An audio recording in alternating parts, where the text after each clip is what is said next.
Steelers Nation! What's up, everybody? Before we dive into today's exclusive update, let's take a second to talk about this team's mindset right now.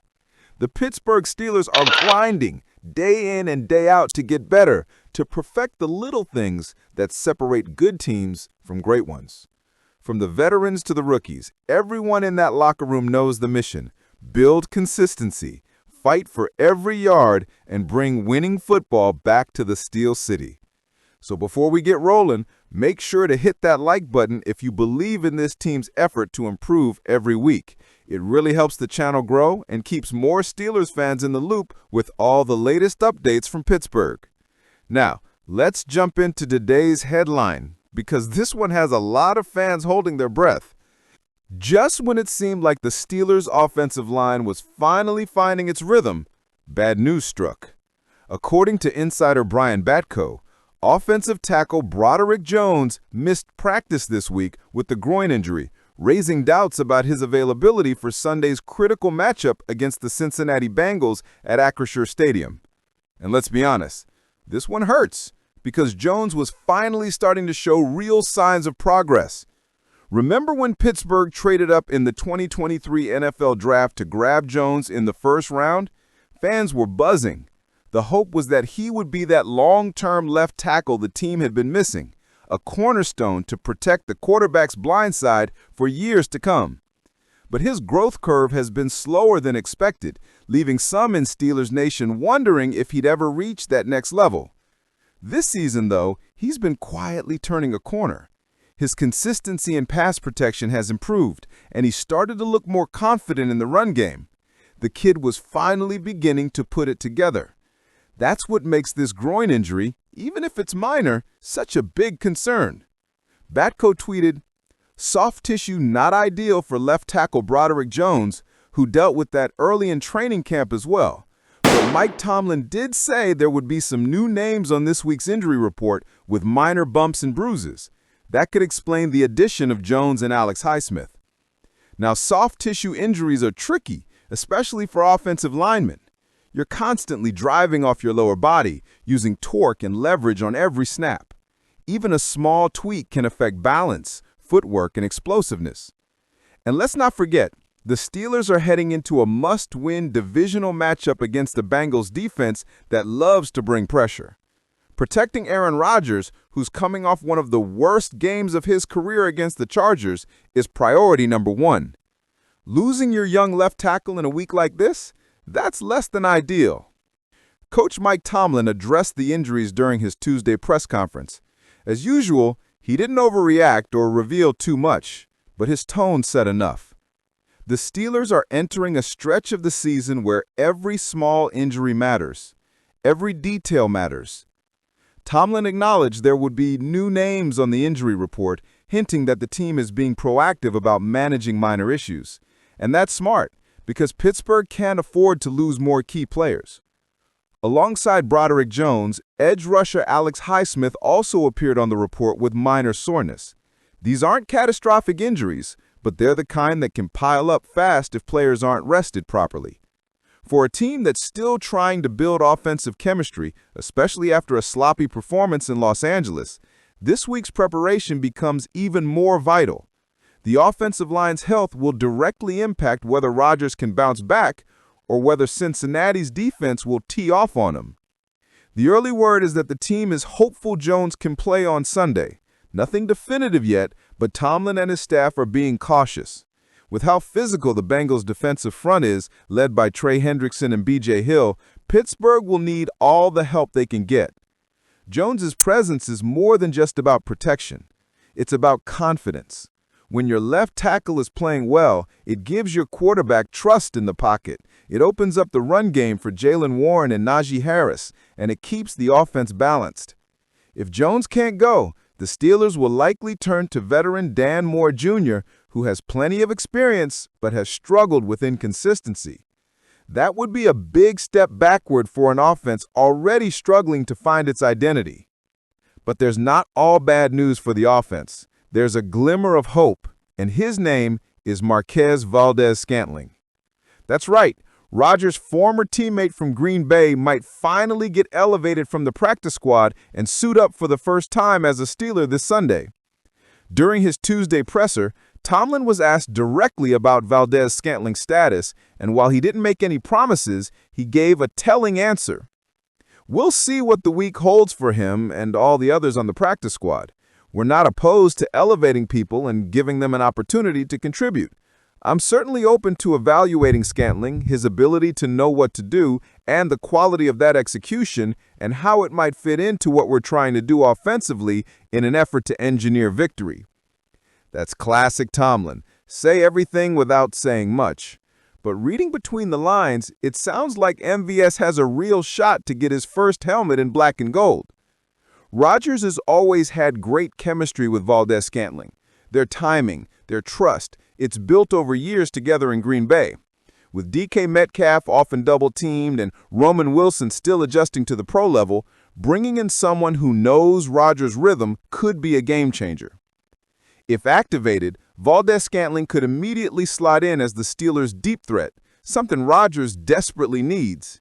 His speed and familiarity with Rodgers' playstyle make him an ideal fit to stretch the field and open up space underneath for Freiermuth, Warren, and Metcalf. But there's a catch. To stay on the active roster, MVS has to prove he can do more than just catch passes. In Pittsburgh's system, wide receivers are expected to block and contribute on special teams. That's how you earn your snaps under Tomlin. If MVS can check those boxes and make a few key plays against Cincinnati, he could easily replace Keyshawn Williams, who's on thin ice after a muffed punt in Week 10. But keep in mind, practice squad players can only be elevated 3 times before the team has to decide whether to sign them permanently to the 53 roster or release them. That means the next 2 games could be an audition for MVS's Steelers' future.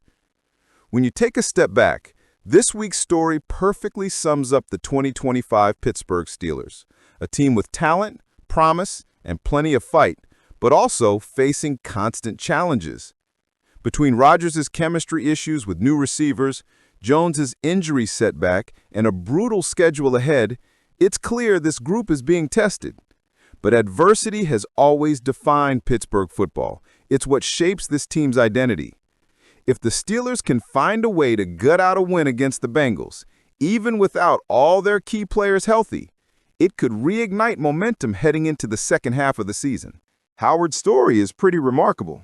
In his single season at Ohio State in 2024, the guy led the Buckeyes all the way to a national championship. His combination of size, poise, and leadership under pressure turned heads across the country. By the time the NFL draft rolled around, it was clear he had the tools teams look for in a long-term project quarterback: big arm, good mobility, and a winning mindset.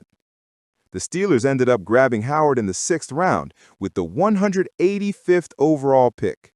Now, that's not exactly a spot where you expect to find a future franchise QB, but the Steelers saw something in him.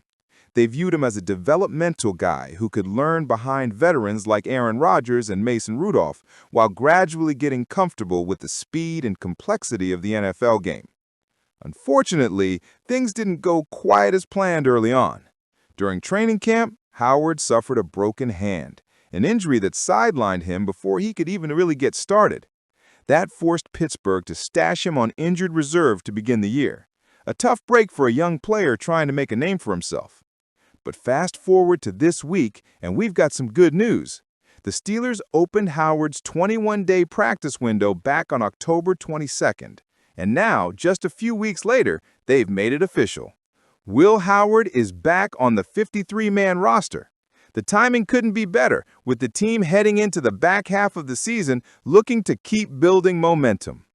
Now, let's be clear here. This doesn't mean we're suddenly going to see Will Howard taking over under center anytime soon. The Steelers brought in Aaron Rodgers this offseason to lead this offense, and he's still the guy. At 41 years old, Rodgers has had his ups and downs this year, but he remains the heartbeat of this team's passing game. Behind him, Mason Rudolph has been holding down the number 2 spot, and honestly, he's been the perfect veteran safety net. So where does that leave Will Howard? Right now, he's essentially the emergency third quarterback, a role that gives him the chance to stay around the active roster, take more reps in practice, and continue learning from two experienced pros. That's huge for his development. And you know what? It's kind of the ideal setup. Think about it. The Steelers don't need to rush Howard into action. He gets to absorb Rodgers' leadership and experience while also learning how to prepare like a professional quarterback from Rudolph. That's a priceless environment for a 24-year-old rookie coming off a college championship. There's also the long-term angle here that's worth mentioning. The Steelers are reportedly hoping to retain Rodgers beyond this season. Yes, even though he's turning 42 in December. That tells you they still believe in his ability to lead this team for at least another year or two. Rudolph, on the other hand, is already under contract through 2026 after signing a 2-year, $8 million deal. So while there's no immediate quarterback controversy in Pittsburgh, the future is slowly taking shape. If Howard continues to develop the way the team hopes, he could eventually grow into that QB2 role, and who knows, maybe one day even challenge for more. But in the meantime, the Steelers did have to make a move to clear a roster spot for Howard. And that move came at the expense of running back Trey Sermon, who was waived from the active roster on Wednesday. Sermon's been around the league for a while. He's had stops with the 49ers, Eagles, and Colts, and he signed with Pittsburgh last May on a 1-year deal. Through 4 games this season, Sermon's impact was mostly limited to special teams, with 48 of his 48 snaps coming there. He's a tough player and a team-first guy, but it's clear that the Steelers wanted to prioritize depth at quarterback for the second half of the year. Sermon could still end up back on the practice squad depending on how things shake out, but for now, it's goodbye to one of the depth pieces in the backfield. So what does Howard's activation mean in the big picture? Well, a few things. First, it gives Pittsburgh a little more security behind Rodgers and Rudolph. Let's face it, quarterback health is never guaranteed, and after seeing what's happened around the league this year, it makes sense to have another arm ready just in case. Second, it signals that the Steelers are still very much invested in the future. They're not just thinking about this season, they're thinking about the next 5 years. Developing a young quarterback who already knows what it's like to win big games could pay major dividends down the line. And finally, it's a morale boost. For Howard, it's a sign that his hard work rehabbing from that injury has paid off. For the locker room, it's another reminder that this coaching staff values preparation and development. Now, let's talk expectations, because I know some of you in the comments are going to ask if Howard could see any real game time this season.